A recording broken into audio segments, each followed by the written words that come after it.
Welcome to History in Flames. Empires rise and fall, the past comes alive in fire and ash. Subscribe and relive the stories that shaped the world. During World War II, rumors spread across the Atlantic, stories of secret weapons, long-range bombers, plans to strike American cities. But that story is incomplete, because World War II was not won by genius, it was won by industry.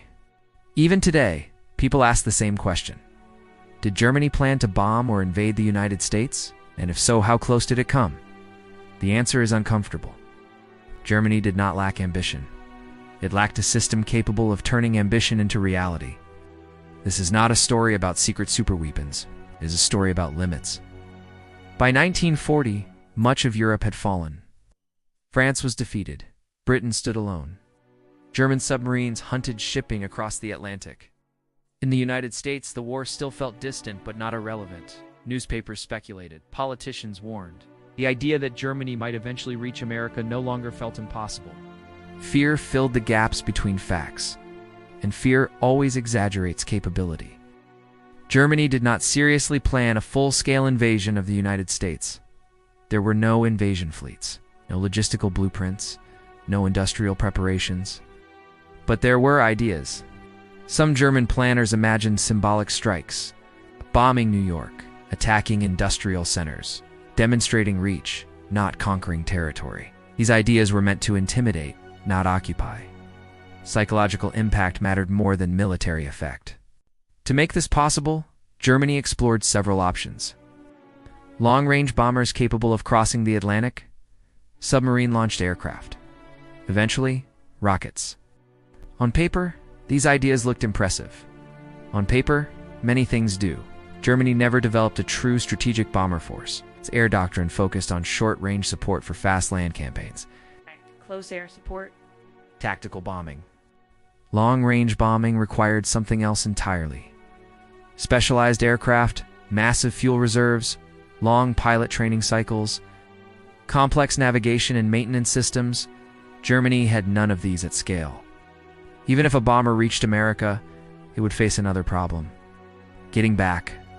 Distance is not just space. It is time, fuel, maintenance, and recovery. A bomber crossing the Atlantic would operate at the edge of endurance. There would be no nearby bases, no rescue, no repair infrastructure.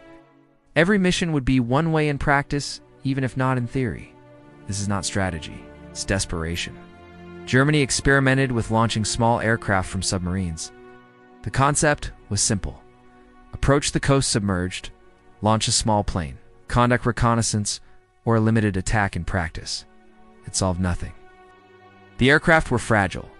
Range was limited. Payload was negligible.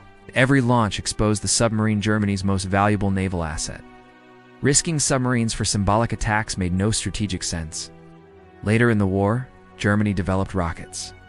These were technological breakthroughs, but not strategic solutions. Rockets were inaccurate. Payloads were small. Production was slow and resource-intensive. They could terrorize nearby cities. They could not project power across an ocean. Technology does not replace infrastructure.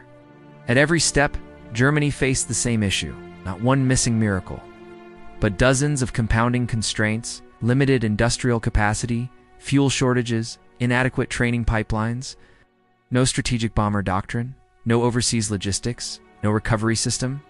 Each limitation alone was manageable. Together, they made the project impossible. Authoritarian systems reward ambition and vision. They punish skepticism. Bad news travels slowly, if at all. Technical doubts are reframed as lack of faith. Impossibility becomes future potential. The system begins to believe its own propaganda. This is how ideas survive long after reality has rejected them. The United States approached war differently. It treated distance as a logistical problem, not a technical challenge. Ow. Bases were built, supply chains were extended, training pipelines were expanded, power projection was not a fantasy, it was an industrial process. That difference mattered more than any single weapon. People like stories where victory or defeat hangs on secret plans. They prefer genius to logistics, drama to mathematics. But wars are not decided by what could theoretically work. They are decided by what can be repeated, sustained, and replaced.